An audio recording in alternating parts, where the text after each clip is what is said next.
kusoo dhawaada waxaan rabaa inaan idinla wadaago arrin muhiim ah ku saabsan doorashada waddanka Australia iyo qoraal saad arkaysaan uu soo saaray guddiga doorashada ama hay'adda doorashada ee gobolkan Victoria oo website-keedu ay tahay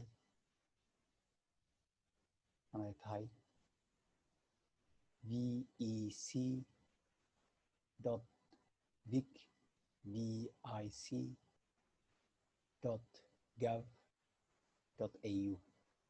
macnaheedu ay tahay xarfaha VEC-du waa ereyada magaca hay'adda doorashada gobolka Victoria la soo gaabiyey Victoria Electoral Commission hay'adda ama guddiga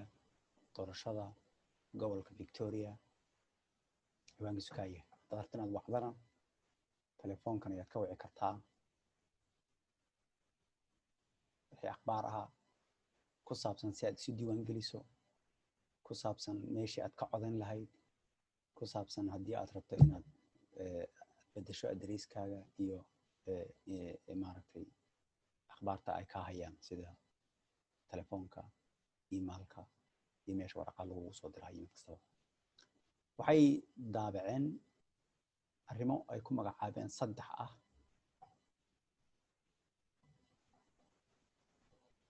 dan iyo tan midabada ay kala siiyeen taasoo ay kaga hadlayaan wax la dhaho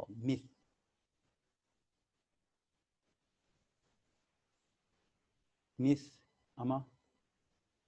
sheeko baraley ama been myth maxaa la dhahaa waxyaalaha maantay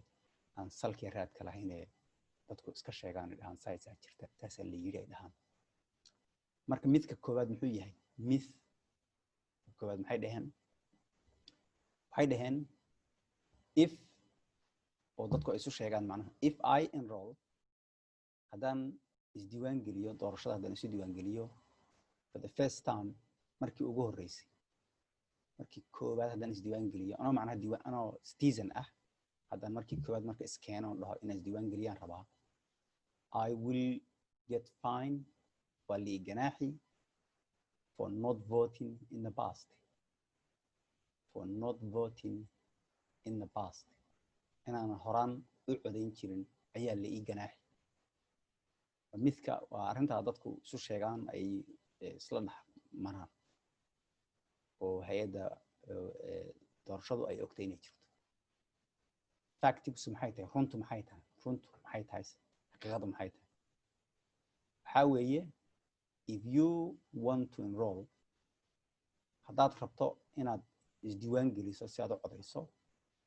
but haven't been enrolled in the past laakiin horaan aadan u diiwaan gashanayn aadan isdiiwaan gelin horaan you will not be fined laguma ganaaxayo that's it laguma ganaaxayo macnaheedu wey midka labaad waxaa weeye oo dadku is dhex wadaan if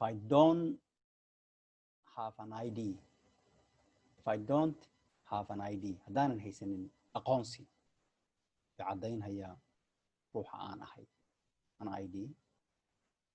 I can't enroll to vote isuma diiwaan gelin karo si aan u codeeyo waa midka dadku is dhex sheegaan la yidhaahdo la aaminsan yahay factigu maxay tahay marka factigu waxaa weeye you can ask someone waxaad weydiin kartaa ruux you know aad taqaano dabcan isaguna ku yaqaana on the roll oo diiwaan gashan doorashada u diiwaan gashan to confirm your identity inuu xaqiijiyo aqoontaada ama adiga aad tahay arrintan waxaa u baahan in xogo waa idin sharxi macnaheedu ma aho in ruux uu iska dhigo ku jira roolka ruuxan hala diiwaan geliyo ruuxan hala diiwaan geliyo taasi ma soconayso dadaan jirin baa la iska diiwaan gelinaya oo la hubin inay jiraan waxa laga hadlayaa waxay tahay citizen baa tahay markaad recordkaagii iyo akhbaartaadii aad sheegto oo tiraahdo cabdi maxamed cali baan ahay oo waqtigaa dhashay oo saas baan ahay markaad tiraahdo recordkaagii way ka hayaan wuu ugu jiraa diiwaanka oo aad tahay citizen maxamed cabdi cali waa la ogyahay laakiinse inaad adiga tahay maxamed cabdi caliga recordka ugu jira ee citizenka ahaa ma ay ogo maadaama oodan haysanin sida ka soo qaado driver license oo sawirkaaga ku yaallo ama passport oo sawirkaaga ku yaallo kale maadaama oodan haysanin markaas ayaa marka ruux doorashada ka diiwaan gashan oo la garanhayo uu ku confirm garayn karaa oo dhihi wasaaradda uu ku dhahayo anaa aqaana ruuxan cabdi maxamed cali ah waa ninkan weeye ninka maxamed cabdi cali la dhaho ee meeshaas uu degan yahay marka waa lagu xaqiijiyay adi marka waa isdiiwaan gelin kartaa si aad u codayso laakiinse dabcan ruux kaleeto oo cali maxamed cali la dhaho ma imaan kara haddana oo ruux kale ma keeni karo ama ninkii haddana mid kale ma uu keeni karo macnaheedu saas weeye macnaheedu si informationka la hayo ee citizenshipka ahaa ee recordka ku jira ay u waafaqaan midka maaragtay ay maaragtay ahaa ruuxan ayaa ruux doorta uu xaqiijinaya midka saddexaad ay rabaan wasaaradda hay-adda waxbarashada doorashada ay rabto inay caddayso ayaa waxay tahay dadku inay dhahaan local council waan midda ugu muhiimsan hadda aan rabo inaan idinla walaago akhbaar doorashada guddiga doorashada dowladda hoose maaragtay councilka la dhaho ama dowladda hoose issues manaha local council issues arrimaha khuseeya dowladda hoose don't affect me ani ima raadayso ani raadin iguma samayso taasi wax raadin iguma samayso factigu marka maxay tahay xaqiiqadu maxay tahay factiga aha maxay tahay factigu waxaa weeye local councils dowladaha hoose provide many services waxay bixiyaan adeegyo fara badan you may use kuwaas oo aad isticmaali ama ay u badan tahay inaad isticmaasho so sidaa daraaddeed it's important to have your say sidaa daraaddeed waa muhiim inaad codkaaga dhiibato maxaan arrintan idinkula soo wadaagahayaa maanta waxay tahay waxaanu ognahay dadka qaarkoodna laga yaabaa haddana rabaa inaan idiin sheego kuwa aan ogeyna dowladdii hoose dowladaha hoose ee gobolkan Victoria doorashadoodii intooda badnayd ayaa dhacaysa bishan October bisha 10aad 24 runtii xogow yar baan kala sharxi 24 waa maalinka rasmiga ahaa doorashada waddankan Australia waxay dhacdaa caadadu ku doreertay oo tahay caadadu tahay maalin sabti ay dhacdo maalin sabta iyo mar kastaba doorashada dhacdaa axadna ma dhacdo maalin kale ma dhacdo axad ma mar kastaba dhacdaa haddaba doorashadan hadda aanu sheegayno waxay ahayd inay dhacdo ee councilada sabtida ay taariikhdu tahay 24 bisha 10aad ee sanadkan taasoo councilka 4tii sanaba dib loo doorto dowladda hoose councilada intooda badan maalinka asaga ah ay dadku aadaan meelaha laga codeeyo sida aan ognahay iskuulada meelaha hoolalka shacabka iyo meelaha kaniisadaha oo kale iyadana ma arag wali in masaajid lagu codeynayo wali ma arag marka maadaama ay taas tahay caadadu kuwa waxaa jira aad u yar oo ka tirsan tahay magaalo madaxda gobolkan Victoria magaalada Melbourne oo meesha businesska iyo xaafadaha u dhow ee hoosta ahaa way ka tirsan tahay xaafadda Carlton, xaafadda North Melbourne, xaafadda Kensington iyo West Melbourne, East Melbourne iyo kuwa kale yaryarkii ku dhex jira Dockland oo kale South Bank qaybo ka mid ah ayaa ayagu weligood waxay ahaan jirtay waxa la dhaho postal. macnaheedu waxay tahay waxaa lagu soo diri waraaq idii aad ku codayn lahayd iyo boostada lagugu soo diri markaas aad intaad codayso oo dadkii aad rabtay u codayso ayaad celinaysaa boostada ku celin. maadaama marka ay boosto tahay waxay weligeed iyadu Melbourne iyo meelaha kale yarka ah ee postalka waraaqda boostada lagu diro lagu codeeyo waxay ahayd inaad celiso maalinka Jumcaha ah weliba 5 galabnimo wixii ka horeeyay sababtoo boostadu waqtigaas ayay furan tahay waqtigaas la xidhaa maadaama oo boosto lagu dirahayo dabcan waa inaad geyso ama abad meesha councilka oo kale hadda magaalada Melbourne waan ogahay councilka xafiiskiisa ayadana waad geen kartaa 5 ayaad iyadana geen kartaa. siyaalo waxaa jirta dadku ay marmar loo yar xeelaysto oo la isticmaalo oo ka mid tahay haddaad bashqad soo gadato ood weydiiso ka codsato ruuxa meesha boostada aad jooga inuu stampka kuugu dhufto sidii bashqadii inaad maaragtay la xareeyay oo kale laakiinse marka aad bashqadii waraaqahaaga adigu ku ridato oo marka meesha ku ridato sanduuqa aha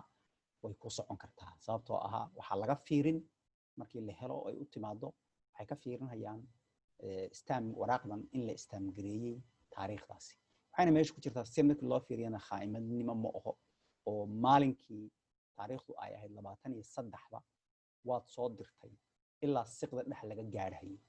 laakiin oo wali waad waqtigood ku jirtaa kamaada dhicin laakiin sidii boostadii baa la xidhayaa marka maadaama aad rabto date-kaasi inay kuugu stamp garowdo oo waraaqda lagu diiwaan geliyo ayaa saa la sameeyaa waxyaalo badan ayaa saas loo sameeyaa oo maaragtay wax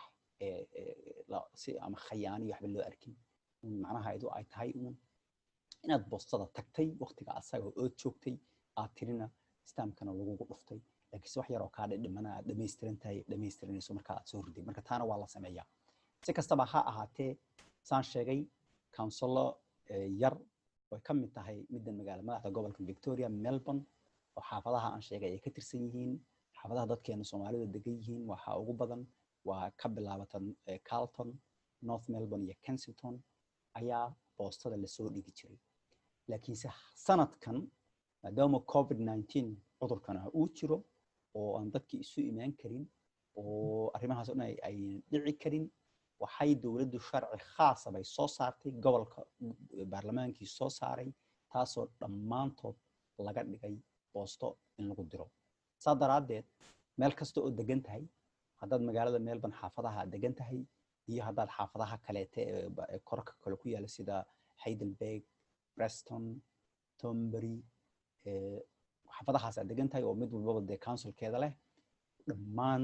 boostada ayaa lagugu soo diri markaas aad codayn marka la socda inaad arrinta ka qayb qaataan. waxaan marka jeclahay inaan idinku baraarujiyo walaalayaal meel kasta sibaa looga dhaqmaa sibaana looga qayb qaataa sibaana loo loolontamaa maartay loolanka waxa la dhaho inagu wadamadeeni waxaa laga yaabaa loolan inaan u naqaanay dadka maartay hob iyo xoolo iyo maaragtay beero iyo baabuur wax la mid ah arrimahaas oo kale iyo mararka qaarkoodna markii la fiiriyo imisa maaragtay madax baa idinku jirta dawladda imisa meelood baa iyo dhulka aad degantiin wadankan aanu nimid nin walbaba ama ha kiraysto ama ha gato guriga uu degan yahay iyo asagu gacanta ku haya is leeyahay gaari iyo wixii uu asna gato ama kiraystana ugu wataa waxa kale sida lagu loolamo waxa aad rabto adduunyadu ma ahu noloshu ma ahu kaliya lacagta aad haysato iyo cuntada aad cunayso iyo meeshaad seexanayso ma aho way ka weyn tahay mujtamac baa tahay dad baad ka tirsan tahay waxaad u maahantiin inay leedin ogaado leedin qadariyo leedin ka dambeeyo oo maaragtay aadan noqonin dad aan laga maaragtay la danaynin oon loo arkin inaynan wax lahayn wax inaynan samayn karin oo ka mid tahay inaad meel istaagto ood maaragtay welibana waa codka waxaasi meel istaagaasi codka ayuu ku noqdaa haddaba haddaadan iskeeninba oodan codkii ka qayb qaadanin oodan tallaabooyinka loo baahan yahay muhiimkana aadan samaynin midda koowaad waxaa weeye horta inaad isdiiwaan geliso inaad codayso laba markaa maxaa weeye inta aan doorashada maalinka doorashada la gaadhin inaad iyaduna dhegaysato siyaasadda oo ruuxa dan kuugu jirto kooxda ay dan kuugu jirto yaa ka muhiimsan yaa wax miduu dhahayo sababto waxyaalo badan ayaa meesha soo gala mar kuwa waxaad qiimaynaysaa ruuxu waxa uu kugu leeyahay ama adiga uu kaa leeyahay wax wanaagsan baa ma wax xun baa miyuu ku qadarinhayaa miyuu ku dhagaysan ma ruux ku soo aaday baa oo ku yiri inaan kula hadlaan rabaa sababtoo iyada naftigeedu waa qadarin way ruux hadduu ku yiraahdo inaan kula hadlaan rabaa inaan kula macaamilaan rabaa hadduu ku yiraahdo waa qadarin way waa ruux ku arkay inaad jirto dan baana kaa soo gashay laakiinse hadduusan ruuxu kubaba qiimaynin kumaba uusan qadarinin inaan kula hadlaaba rabaa ku dhihin waxaa laga dhihi karaa ruuxaasi ama ha ahaato dhab ama ha iska dhige inaadan jirinba oo kale ayuu kaa soo qaadahaya marka taas waa mid marka wax lagu xukumo waxaa kaloo haddana wax lagu xukumaa oo u baahan tahay in la socoto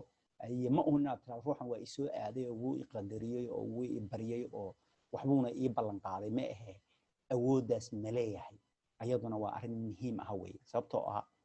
iskudoo duubkii waxa aad ruuxan kula macaamiili maaragtay ku qadarin wax ku qiimo ku siin codkaaga u siinayso waxay tahay in uu waxna ku tari karo waxna kaa celin karo dhibaato kugu soo socoto waxay daba noqotee inuu kaa hor istaagi karo uu kaa badbaadin karo ilaahay baa wax badbaadiyay laakiin intii bilmaadinimadiisa ah inuu waxna ku qaban karo oo haddaad tiraahdo waxaasa ay haysta waxaasaan u baahannahay arrintaasaa jirta inay macnaha uu kaala qaban karo marka taas in la ogaado waxaa weeye stepka koowaad waxaan idhi waa inaad isdiiwaan geliso stepka labaad marka wuxuu noqday intaan doorashada la gaadhin inaad arrimahaas oo dhan hoos u dhoorafto oo la socoto malihi inaad maaragtay waqtigaaga oo dhan ku bixiso laakiin markaad fursad hesho inaad u qalbi raariciso oo dhagaysato siyaasiyiintu markay hadlayaan iyo kooxaha iyo ururada jirana meesha ay kala taagan yihiin iyo say ay kala yihiin inaad kala ogaato markaad u dambaysana markay doorashada waqtigeeda la yimaad midka doontaba ha noqotee adigoo ikhbaartaadii iyo wixii aad soo urursatay raacaya adigoo adigana ku xisaabtamahaya dadka kale ee walaalaha ee isku midka aad tihiin sida innagoo kaleete haddaanu nahay muslimiinta haddaanu nahay afrikaanka haddaanu nahay dadka khaasatan east afrikaanka bariga afrika ka yimid oo dad aad isugu dhowa markii la fiiriyo oo waxyaalo badan ka dhexeeyo haddaanu nahay soomaalida inaad ogaato su codkaagu iyo maaragtay jiritaankaagu u muuqdo sababto dadku wax walbaba markay isu yimaadaan ee wax muuqdan noqdaan oo waxna laga dayaa inay wax ay sameeyaan laga cabsadaa inay sida inay meel kale u codeeyaan oo kale ama ruuxu dhaho amaan kasban karaa ay codeeyaan waa waxa la dhaho isu imaatinka ama jamaacada ayaa wax maaragtay keenta oo lagu qadarin marka inaad qalbiga ku hayso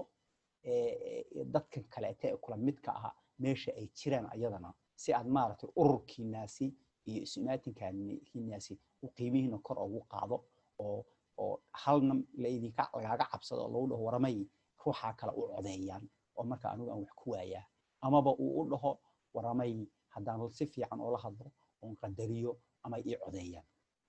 marka arrintaasi waa arrin marka muhiim aha oo walaalayaal u baahannahay inaanu u qaadanno oo dalkan aanu nimadeena joogno aanu u qaadanno dhab kana saarno qalbigeenna weli way ku yeeri jirtaa dad badan baa hadda arrimaha ka hadla oo dhaha dareemahaya inayna soconaynin taasna waxaan uga jeedaa waa arrinta ah inaanu somehow noqonayno oo maaragtay meeshan waxoogow yara joogano dan intaan u nimid aan noqonayno meel la uma soconno dadkeeni duqayda ahaa ee rag dadkii isagoo dhalinyaro ama yimidba ee halkan hadda ku duqoobay waaweyn yaa meel la u soconin kuwii tagayna inta waxoogow yar maqnay inta badan iyo haddana markiiba soo noqdeen marka ka waran ciyaalkeena marka ama iyagoo yar yimid amaba halkan ku dhashay meel la uma socdaan wax weyn inuu dhaca mooyeen oo maaragtay غير caadi ah oo inaga qaaran noqdo in caadiya mooyeen meel looma socdo marka arrintan intaan qalbigeena ka saarno aan u soo jeedsano oo ka qayb noqono haddaba arrinta hadda soo socota in rabo walaalayaalow in loo qaato si dhab ah lagana qayb qaato lana isdiiwaan geliyo waa councilka weeye waxaana rabaa inaan idin sheego dawladda gobol meesha council ahaan aan ugu fiicannahay macnaha waxaan ka hadlaa tira ahaan in ka muuqan karno haddaan rabno haddaanu nahay dadka East Africaanka aan iskaashano waliba Soomaalida Oromada Eritreanka iyo Ethiopianka kalaba waxa weeye iyo South Sudanese-kaba waxa weeye in ka muuqano in ka jirno in tiradeenu ay dhantahay aanu wax dooran karna kaliyan xataa haddaan isu nimaadno shakila'aan waxa weeye magaalada Melbourne kursiga councilka Melbourne weeye markaas iyadana inkastoo oo marka ay ka sii yar adkaanayso gobolka kursiga gobolka oo asna Melbourne la dhaho weeye iyo kursiga asagana Melbourne federaalka waa saddex doorasho weeye Australia la galo marka haddaanu councilka dhana hadda oo soo socdo oo u baahannahay inaanu isku tijaabino oo inoo noqdo sanadkan 2020ga 20ka ah inaan maaragtay waxay ay dhigaysaa 30 sano ayay hadda markaan wadankan si rasmi ah u nimid wadankeena Soomaaliya oo burburay ayay hadda wax yar ka dhiman tahay marka inaanu bal 30 sano inaan isku dayno inaanu wax noqono oo maaragtay soddonka sano ee damba inaanu maaragtay aanu ka muuqano aan isku dayno marka councilka marka magaalada Melbourne ee niri waa meeshan ugu badannahay inkastoo oo kuwa kala xataa naftigoodu ayna saa u liidanin oo dadku macnaha ilaa xad haddii ay isku duubmaan ay wax ka noqon karaan sababtoo ah councilada kale waxay kaga bedelan yihiin Melbourne way kala qaybsan yihiin qaybsan waxaan uga jeedaa councilkii karab haddaan dhaho